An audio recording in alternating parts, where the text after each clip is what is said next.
Alhamdulillah. Sebelum mulai pelajaran, kita bernyanyi bersama untuk meningkatkan semangat ya. Apa kabar dirimu hari ini? Baik. Siapkah kalian untuk belajar? Siap. Jika baik kabarmu, jika siap dirimu, mari bersama-sama kita doa. Siap. Baiklah, sebelum mengawali pembelajaran pada hari ini, mari kita bersama-sama berdoa agar nanti apa yang kita pelajari bermanfaat untuk kita semua. Berdoa mulai.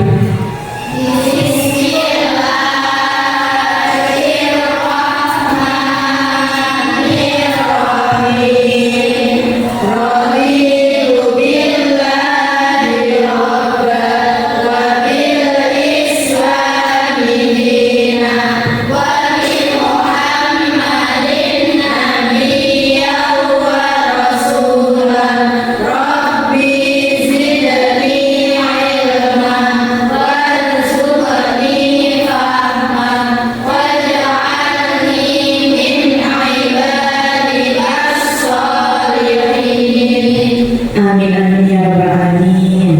Oke, sebelum pelajaran dimulai, kita masuk ke dalam materi. Saya absen dulu ya. Kita absen dulu. Aisyah Nur Hasanah, Atta, Ajeng, Elona, Hafiza, Halwa, Irma, Kanesa, Safira, Niswa, Rena, Ulya, Sofi, Trisna, Rawa, Zahra. Oke, alhamdulillah hari ini hadir semua ya. Oke anak-anak, sebelumnya minggu kemarin kita sudah mempelajari tentang apa itu coding dan juga kecerdasan artifisial ya. Hari ini kita melanjutkan dari materi yang sebelumnya, yaitu tentang berpikir komputasional. Apa ini? Kita lanjutkan dulu. Nah, di sini ada beberapa gambar, ada 5. Ada gambar 1, gambar 2, gambar 3, dan gambar 4. Coba saya tanya, gambar 1 ini kira-kira apa? Ini adalah tatanan ruang kelas ya.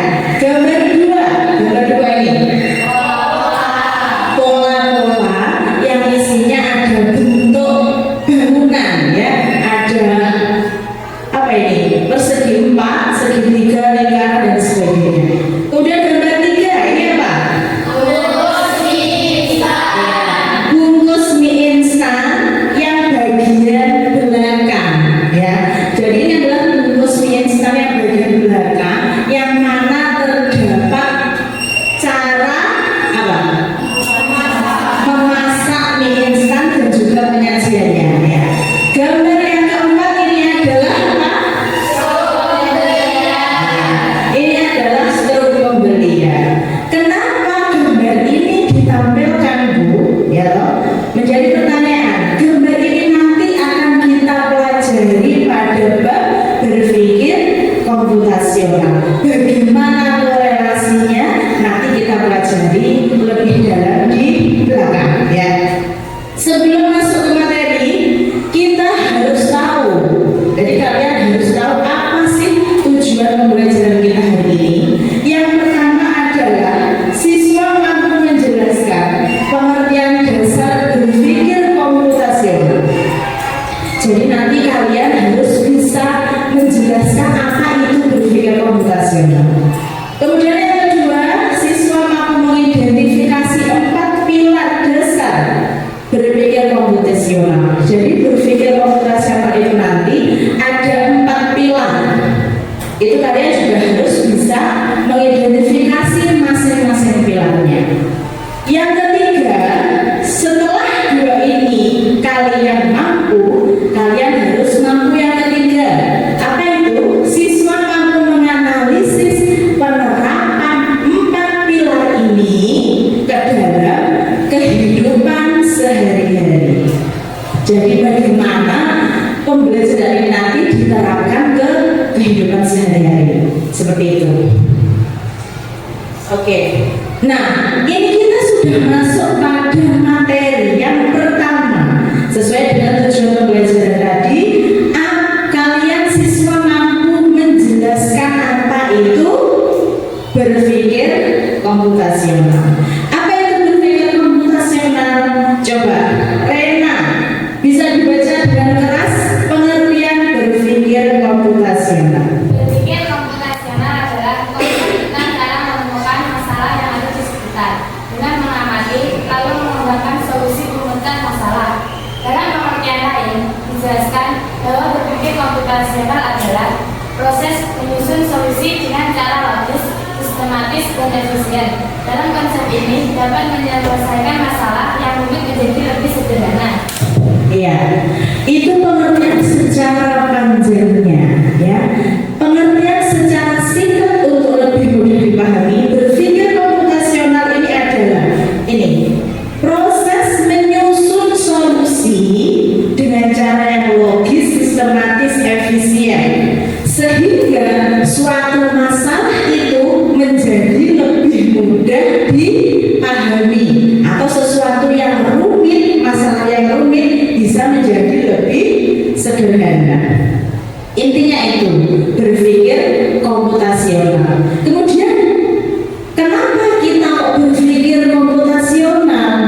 Karena berpikir komputasional ini akan memberikan beberapa manfaat. Di antaranya adalah ini, keuntungan dari berpikir komputasional. Yang pertama, dapat menyelesaikan masalah lebih efektif. Jadi ketika ada masalah, kalau kita mampu berpikir komputasional, maka masalah itu akan dapat diselesaikan secara lebih efektif. Yang kedua, dapat memilih langkah-langkah yang tepat untuk dihadapi dalam menyelesaikannya. Nah, kemudian yang ketiga, memberikan solusi yang dengan menghasilkan sebuah keputusan yang tepat. Kemudian yang keempat, digunakan sebagai arah maju untuk rencana berikutnya dengan berbagai langkah yang telah dilakukan. Jadi ini adalah banyaknya manfaat kalau kita mampu berpikir komputasional. Nah, ini tujuan pelajaran yang pertama. Kemudian dilanjutkan. Tadi ada 4 pilar dalam berpikir komputasional. Ini ada 4, 1, 2, 3, dan 4. Ada dekomposisi, bahasa Indonesianya dekomposisi. Kemudian yang kedua ada pattern recognition, bahasa Indonesianya pengenalan pola. Yang ketiga ada abstraction, bahasa Indonesianya abstraksi nanti. Kemudian algoritma. Jadi ada berapa? Ada 4. Kita akan bahas satu persatu, mulai dari decomposing atau dekomposisi.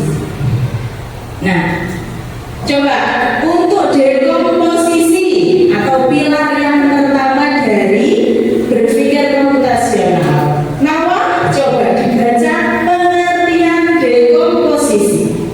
Teknik dekomposisi merupakan teknik memecah masalah dengan cara memecahkan masalah secara sub-bagian yang lebih kecil. Oke, jadi dekomposisi itu memecahkan masalah dengan cara atau teknik menjadikan masalah itu sub-bagian yang lebih kecil. Kalau di sini contohnya make breakfast atau membuat sarapan. Tadi sudah sarapan semua? Nah, sudah sarapan ya? Kalau tadi sudah sarapan, coba sarapan tadi pagi apa? Tahu apa kan? Tahu digoreng, ya kan? Tahu digoreng. Kalau di sini, ini contohnya adalah roti bakar.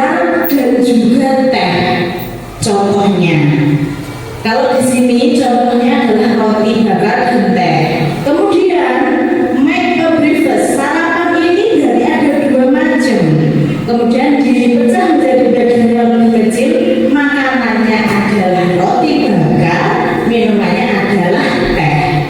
Di dalam roti bakar ini dipecah lagi atau dibuat sup yang lebih kecil lagi, yaitu mulai dari roti, kemudian dikasih butter, kemudian dikasih selai. Untuk tehnya juga seperti itu, ada air panas, kemudian ada teh dan ada susu. Nah, dari sarapan ini satu masalah ini dipecahkan menjadi bagian-bagian yang lebih kecil. Ini namanya dekomposisi. Tuh, lanjut yang kedua. Ini adalah pengenalan pola. Coba pengertian pengenalan pola. Kuliah dibaca pengertiannya. Teknik pengenalan pola merupakan teknik yang digunakan dalam berpikir secara computational. Dengan pengenalan pola tertentu dengan melihat adanya kesamaan. Dengan teknik ini dapat dilakukan proses identifikasi dan prediksi. Nah, kata kuncinya dari pengenalan pola adalah melihat adanya kesamaan yang bisa diidentifikasi dan diprediksi. Kalian lihat ya, ini pasti sudah sering dilakukan ya ketika ada tes-tes seperti itu. Ini ada pola yang terdiri dari bentuk-bentuk bidang atau bentuk-bentuk elemen. Di sini ada persegi, ada segitiga, lingkaran persegi panjang dan sebagainya. Coba kita isi bersama ya. Coba kita isi bersama untuk menerapkan pengertian dari pengenalan pola. Coba kita harus mengidentifikasi dan memprediksi. Memprediksi itu apa? Mengira-ngira. Setelah di sini pola pertama ada persegi, kemudian ada segitiga. Kira-kira di kotak yang kosong selanjutnya ini bentuk apa? Bentuk apa? Persegi. Dilanjut sebenarnya adalah bentuk segitiga. Kemudian yang bawah, ketika ada lingkaran, kemudian ada persegi panjang. Di kotak sebelahnya adalah bentuk lingkaran. Sebelahnya lagi bentuk persegi panjang. Begitu pula dengan pola-pola yang selanjutnya. Seperti itu ya. Itu untuk pola. Kemudian yang selanjutnya adalah abstraksi. Coba Trisna dibaca untuk pengertian abstraksi. Merupakan sebuah aktivitas yang berkaitan dengan kemampuan untuk dapat menilai informasi yang ada dari permasalahan yang kompleks menjadi informasi yang sederhana, atau hanya berfokus pada informasi yang penting saja dan menyampaikan informasi yang tidak relevan. Oke, titik fokusnya ya, titik fokusnya pada kata bahwasanya abstraksi ini adalah permasalahan yang kompleks dijadikan lebih sederhana dengan cara hanya berfokus pada informasi yang penting saja dan mengabaikan yang tidak relevan. Contoh, kalian sering beli sesuatu di Indomaret, Alfamaret, pernah?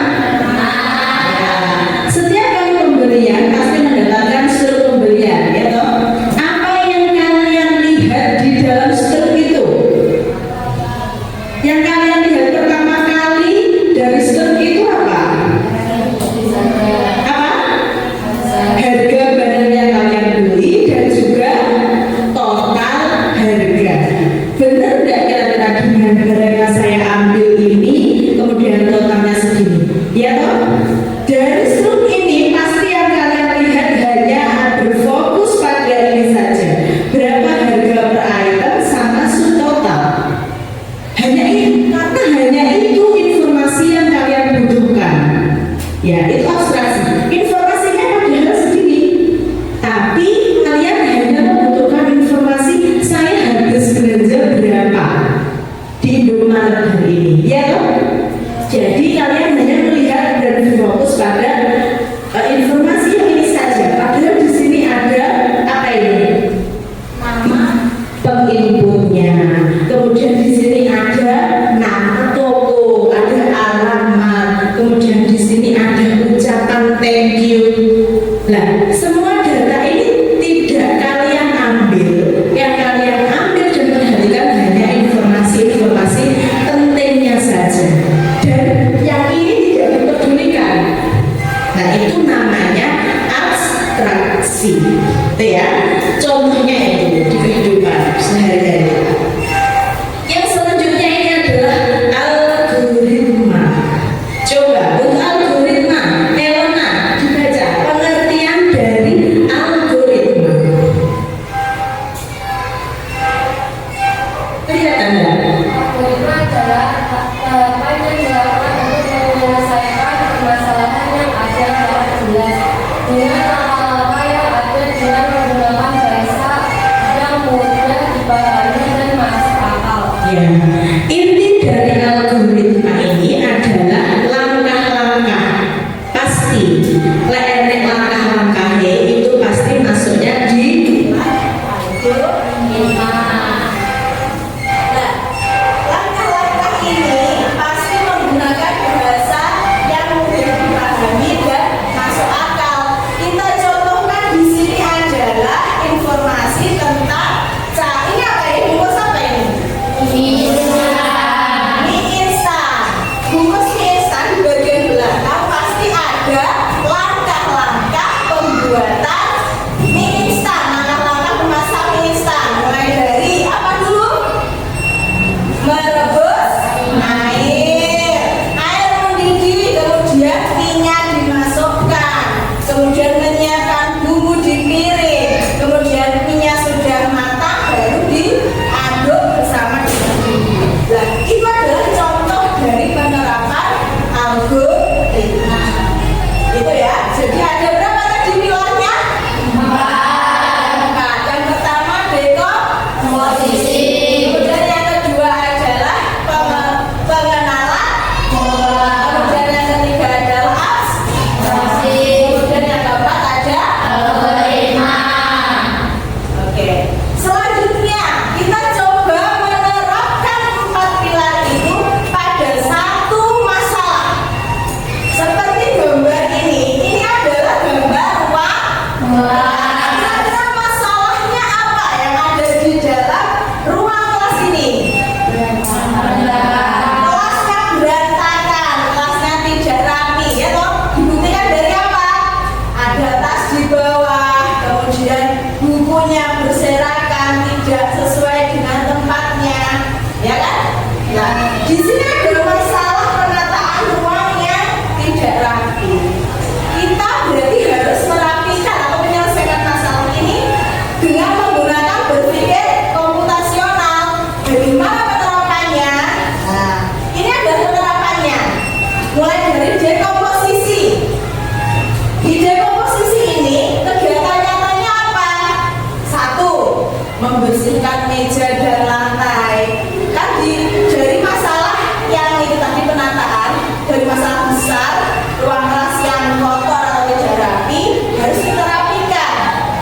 Apa dipecah menjadi membersihkan meja, mengatur buku, kemudian mengatur kursi, mengatur peralatan belajar. Itu adalah bagian dari dekomposisi. Kemudian pengenalan pola. Dari kira-kira dari hari ini yang sama apa dari sebuah masalah? Dari masing-masing ini adakah yang sama? Apa saja? Meja yang mana di atasnya ada buku-buku yang tidak tertata rapi, ya kan? Itu masuknya karena ada hal-hal yang sama. Itu menjadi salah satu ciri dari pengenalan pola. Maka di pengenalan pola ini kegiatan nyatanya adalah pola di mana buku seringkali diletakkan tidak pada tempatnya. Ya toh? Tadi banyak kesamaan buku-buku itu berserakan. Kemudian yang kedua, pola di mana sebagian meja sering digunakan untuk menaruh barang pribadi. body. Nah, ini tadi gambarnya. Nah, ini gambarnya. Dari sekian yang ada di ruang kelas ini, hal-hal yang sama adalah berikut ini. Meja, kemudian buku yang tidak dirapikan pada tempatnya, itu masuk pada pengenalan pola. Kemudian abstraksinya mana? Abstraksinya adalah fokus pada hal yang penting. Hal yang penting dari kelas ini apa? Yaitu fungsi utama kelas sebagai tempat belajar yang nyaman, bersih, itu fokusnya. Kemudian menata kembali, bagaimana menata kembali spidol, buku, meja, dan semua yang ada di dalam kelas. Itu maksudnya abstraksi, fokusnya kita kemana, itu dulu yang harus dikerjakan. Kemudian algoritma atau langkah-langkah merapikan kelas yang ini tadi. Bagaimana langkah-langkahnya? Ada satu, mengumpulkan semua barang yang berserakan dalam satu tempat. Kemudian diapakan? Identifikasi.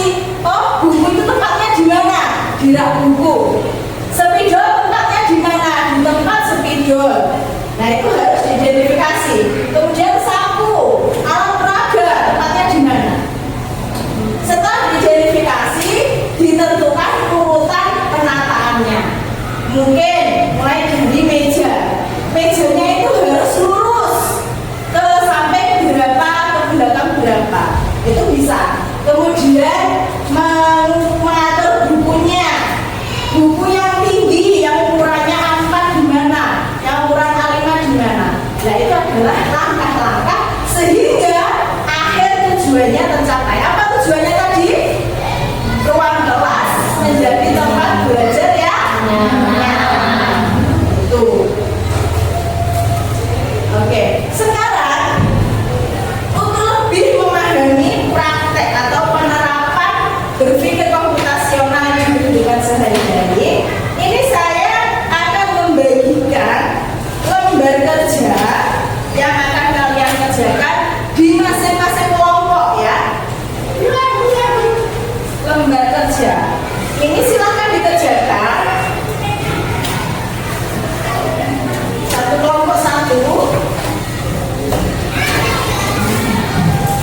selesai semua? Kalau sudah selesai, sebelum melanjutkan kita relaksasi dulu ya. Biar lebih fokusnya tetap terjaga. Kita penyegaran dulu ya. Semuanya bisa berdiri.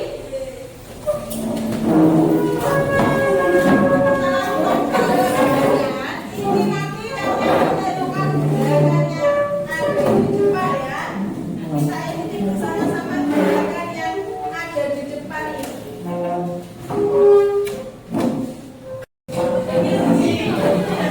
Oke, sekarang kita lihat gerakannya ya. Nanti ditentukan gerakannya mulai dari pelan sampai yang paling tercepat.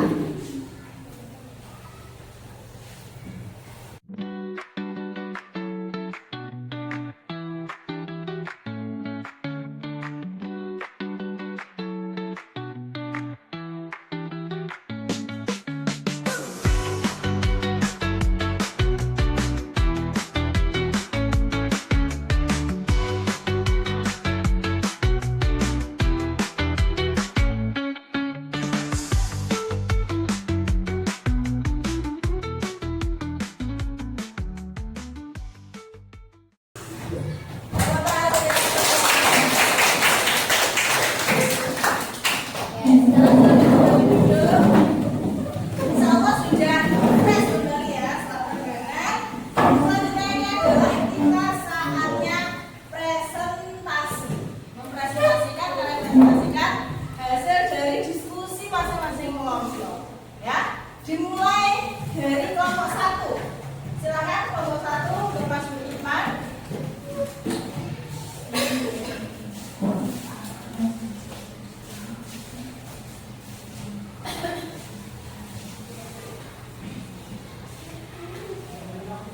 Kami dari kelompok 1 akan mempresentasikan 4 pilar berpikir komputasional. 1. Dekomposisi. Apa saja aktivitas dari bangun hingga tidur di sekolah?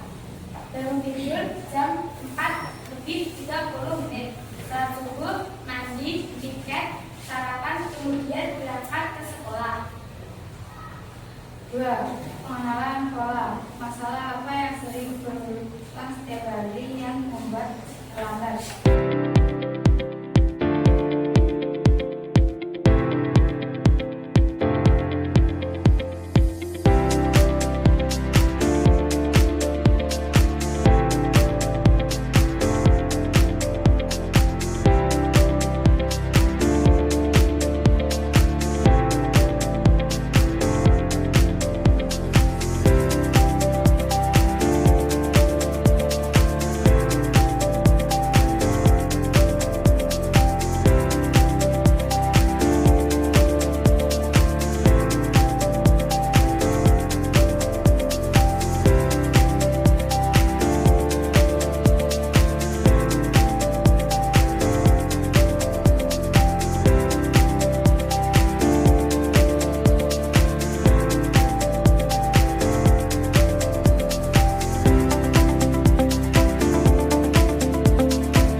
4. Beri tepuk tangan untuk kelompok 4.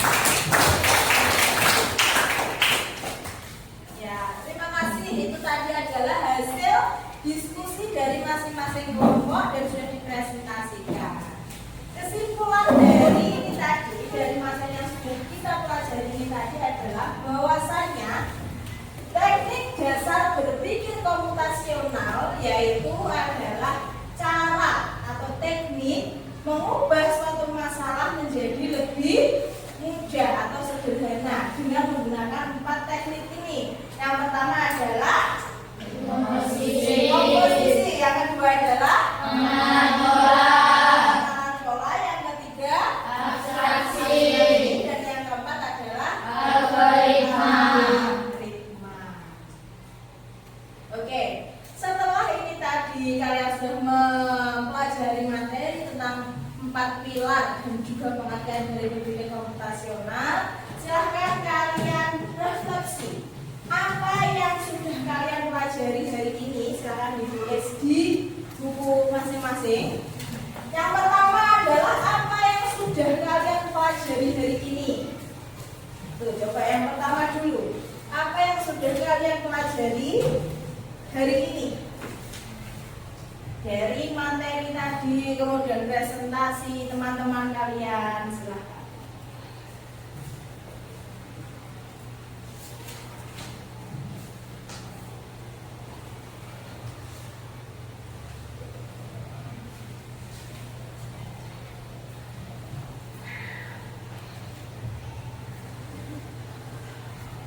Bagaimana sudah?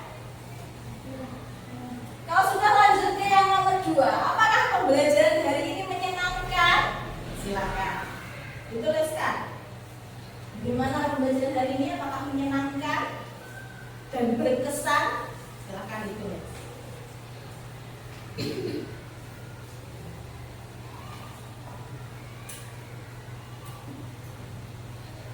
Kemudian yang terakhir, setelah mempelajari ini tadi, kira-kira apa pembelajaran yang akan kalian tingkatkan? Ya, kalian tulis apa kira-kira pembelajaran yang akan kalian tingkatkan?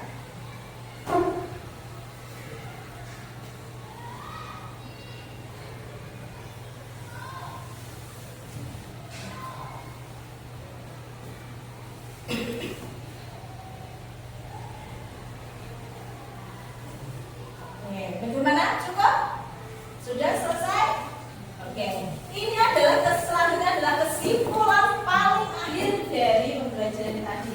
Bahwasanya pengelolaan data yang efektif kemudian didukung dengan berpikir komputasional itu akan memungkinkan kita mengubah data dalam artian data yang besar, data yang rumit itu menjadi sebuah informasi yang lebih mudah dipahami dan juga dapat ditindaklanjuti.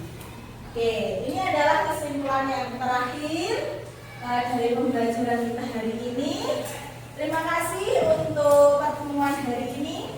Kita lanjut pertemuan minggu depan dengan materi pembuatan konten digital. Kita menggunakan Canva ya. Untuk minggu depan kita lanjutkan konten digital menggunakan platform Canva dan juga penggunaan kecerdasan artifisial. Silakan dipersiapkan untuk kelengkapan pembelajaran minggu depan. Dari saya ada kurang lebihnya mohon maaf. Kita bertemu di minggu depan. Be happy, be healthy. Alhamdulillah. Akhiri. Wassalamualaikum warahmatullahi wabarakatuh.